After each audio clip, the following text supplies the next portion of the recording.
gonna have to pick a. So, hello, Stephen Grosz. Welcome to Welldoing. It's really great to see you again because when you first published the previous book, The Examined Life, I interviewed you about it in your consulting room, and it was the first recording that we had on the Welldoing therapist matching platform. I wanted to ask, first of all, how you felt looking back, if you were surprised by how popular The Examined Life became. I was very surprised. Uh, I didn't think, when I wrote those pieces, I didn't think that they were, well, you can't know how that it's going to touch people or reach people. You write in isolation, and a book really comes alive when it reaches its readers. And uh, no, I had no idea. And it was a wonderful thing. Um, I think for for me personally, it meant a great deal. But it also, I was very pleased because out of it, many people asked for psychotherapy, for analysis, I, many requests for referrals. Many people were referred to the low fee clinics that we knew about, like the London Clinic of Psychoanalysis and so on. But also the book, like my new book, Love's Labor, I wanted to give, we know the majority of people aren't going to have therapy and aren't going to have psychoanalysis in particular. And so I've always wanted to write in such a way as to convey something of the experience. So people who wouldn't have an analysis would come away feeling they knew something of what it's like and what goes on in the room. And in both books, trying to bring the hard-won truths that we had won in therapy and analysis uh, onto the page for people to have. And then moving on to this book, Yeah, Love's Labour. Why did you want to write a book about relationships now? it's a very good question. Um, in the first book too, I wanted to write about, well, I'll answer it another way.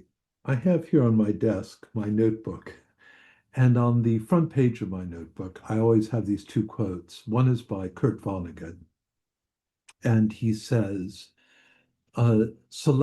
he's speaking to writers, he says, select a subject that matters to you in your heart and that you want to matter to other people in theirs. And he goes on to say, look, it's not your word games or your word hoard that's going to get you readers. It's that impulse to communicate from one's heart to another. That was one quote. The other quote is from uh, a writer named Amy Goodman. She is a investigative journalist in the United States, and she won a prize at Columbia University School of Journalism, and she was speaking to the students there. And she said something which always I find very moving, but she was speaking to the students there about writing, and she said, go to where the silence is and say something. And I thought that was wonderful. I think that's what therapists should be doing. But I also thought, as a writer, that's what I should be doing. The something I found that I wanted to say something about was love. Hmm. First book, it was on the difficulty of change, why change is so difficult. And I talked to a lot about that all change means loss, and that's why we are reluctant to change, one of the reasons. The second book, Love's Labor, is very much about uh, what I wanted to say about love, the something that I wanted to write about, was love not as it is portrayed in popular culture or um, quite often thought about. The I often found that the easy stories were pushing out the hard stories. I wanted to write about the way that I felt love was really lived by the people I know, by myself and my patients. And Hmm. that meant, um, in all of its uh, difficulty, fragility, joy.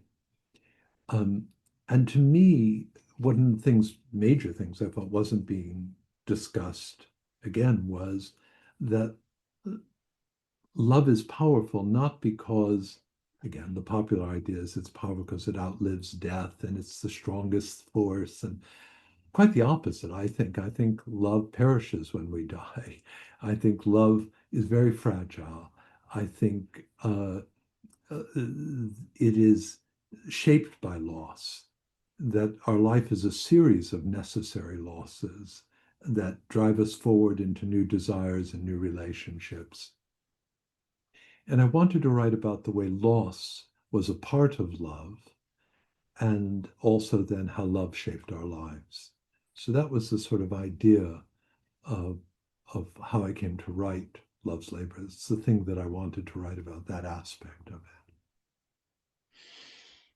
Would you say that therapists and analysts often talk about love? Do clients come with their relationships, their Oh, loving relationships or not loving relationships? all the time, they may not use the word love. Mm, Analysts and therapists use words like relationship and attachment and all sorts of things. But what we're talking about are really the difficult stories of love. mm, The um, and also, by the way, I think therapy itself is part of a particular, my view of love, I should say, what I say in the book is the way that I understand love is Love's Labor, the title of it, is the work we must do to see clearly ourselves and the people we love. So that's what's going on in therapy all the time. We're trying to see ourselves and others clearly, I hope. Um, and I quote in my book, Iris Murdoch, because I really believe this is true. It's sort of the task of whether you're in therapy or not, what you should be doing, I think, or what we are doing when we love, is she says, love, Iris Murdoch writes, is the perception of individuals. Love is the extremely difficult realization that something other than oneself is real. And she goes on, she says, love is the discovery of reality. And I really think that it's really how we come to see ourselves and the world. And to me, that's one of the great tasks of life, is seeing ourselves and others clearly. But as a psychoanalyst, you would say that often the patterns that we have in forming relationships or falling in love um, are, are coming from our childhood. Yes. Can you give an example of how someone can put their blameless childhood together with completely screwing up all the time in love or in relationships?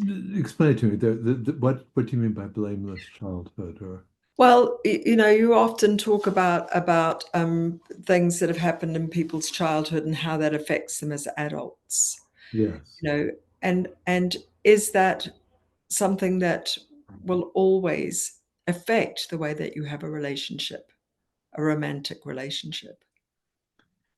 I think it plays a big part, but it's not simple. The people, it isn't like, oh, we did something in our childhood and we do it now. People's whole lives can be a reaction to what happened in childhood. So they can be Mm, very different now than they were as a child because they're driven to get away from that. mm, Um, uh, at one point, I talk about sexual development as being a solution to the early problems of childhood. In other words, that who we are, and there's a chapter on this in the book, a series of cases of how we love each other sexually, will be determined to no small degree by how we grow up and how we are intimate in our families, what we learn. And just for one example, one case I give as a man who's really taught not to hate. mm, In a way, we have to learn how to hate as children and be angry. It's part of our parents' responsibility, or us as parents, to not forbid hatred and make it seem like, as it was in his family, almost like you were going mad or there's something terrible to hate. but learning how to express our anger and aggression so that with the people we love, we'll feel all sorts of feelings towards them, that we can discuss those, see them, understand them. And if we can't do that with our parents, who can we do that with? So it's about starting that in life and thinking about those things. So that's one way in which something, and there's a little vignette of someone who has that, and there's the way their life is shaped as a result. They live in a very fragmented way, having sex with different people for different reasons, to split off aggression and not have everything in one, all their eggs in one basket. Yeah. I mean, it seems to me that one of the problems that people in relationships often have is that they fear being really honest with their partner because they fear that they won't be able to predict what would happen if they say what they really thought. Yes. I mean, how does one get around something like that? He said, it's a really great question. Uh, it's really, really hard. Um, and a couple of the cases in the book, and I start with my own story and my own analysis. One of the things I think you're alluding to is the difference between um, properly surrendering to each other, really loving your partner, and genuinely deeply surrendering, which is not like a white flag surrender. It's involuntarily your heart goes to the person you love and they love you, and it's actually empowering, and we feel more uh, ourselves and seen. There's a another I contrast it in my book with submission or submissiveness, which is a performance of love. In other words, it's the transaction, I'll be what you want me to be, Mm, uh, and in return, you will love me. But mm, because it's built on a performance, it's never, you can never trust yourself or the other. And mm, so the question you were raising is absolutely right. We have to be in a relationship or work towards a relationship and really try to reach a relationship where we can deeply trust um, and then genuinely surrender, not give a performance of surrender, which I think is what a lot of submissiveness is. mm, I do this and I do this and I give you this and I do this. Why don't you love? And not that, mm. but two people genuinely surrendering. And there's a couple of chapters in the book about that. And Yes, yeah. yes, that's right. Um, I'm just thinking too that the fact that you talked in the first book, but also I believe in this one about the fact that we're all changing and we lose Mm, when we need to grow up yeah. or whatever we have to leave behind Mm. something and then how is it that people are going to feel right in making that move and going forward? Because there must be an awfully strong feeling just to stay in Yeah. your place that you've found. Yes. One of the first stories in my book is about a young woman who comes to see me Mm, because she loves her fiance. They've addressed their wedding invitations. He posts his, and she mm, has a bag with all the invitations sitting under her desk at work and cannot post her wedding invitations. She's mm, stuck. And what we discover is she's very attached. She's an only child. She's attached to her parents. And uh, the the belief that getting married will somehow destroy what she's had. In fact, there's a kind of truth to that, which is in the sense that we give up the womb to have the breast. We give up breastfeeding to have solid food and all the flavors of mm, things we're going to eat and have. We give up the coziness of being with our moms and dads at home to go to nursery and on and on and on. We have to give up external things to have new things. And it's desire that pulls us forward. We want to be curious and try new things. Um, it's not only external things like we have to give up our fantasies too of I'm going to marry this or that to have a real marriage. Mm, Uh, there's all sorts of losses that are uh, entailed in living a good life and developing. And so for this young woman to develop and get married and have this mm, marriage to this man, she will have to reduce her parents, let go of them in a way, love them, and they will mm, love her, but their relationship will change. Uh, so the book is a lot about loss and mm. the necessary losses entailed by love and developing and having a proper marriage, proper relationships with others.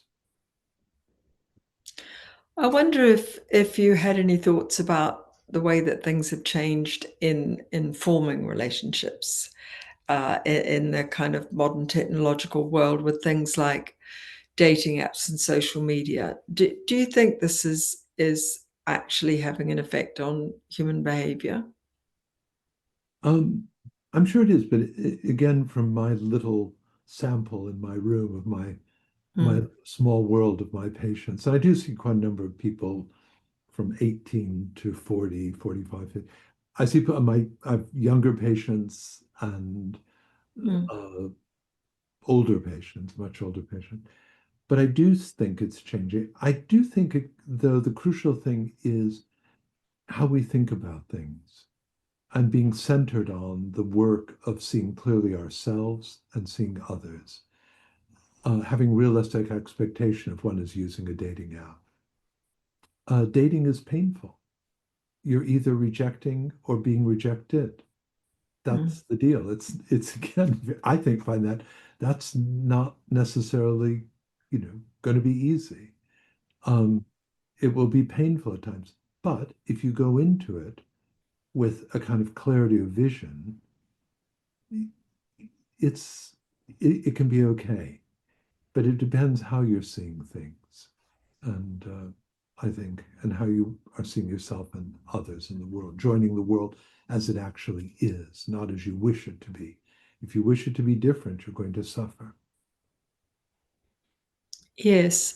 I mean, another change in the world, it seems, is that um, children are, growing up, but also having um, much more connected relationships with their parents if they share interests. If they, it's not even to do with whether they're close in age so much. It's more that the younger generation are not escaping their parents the way that many older people did because they couldn't have sex at home or they couldn't be friends with whoever they wanted to be.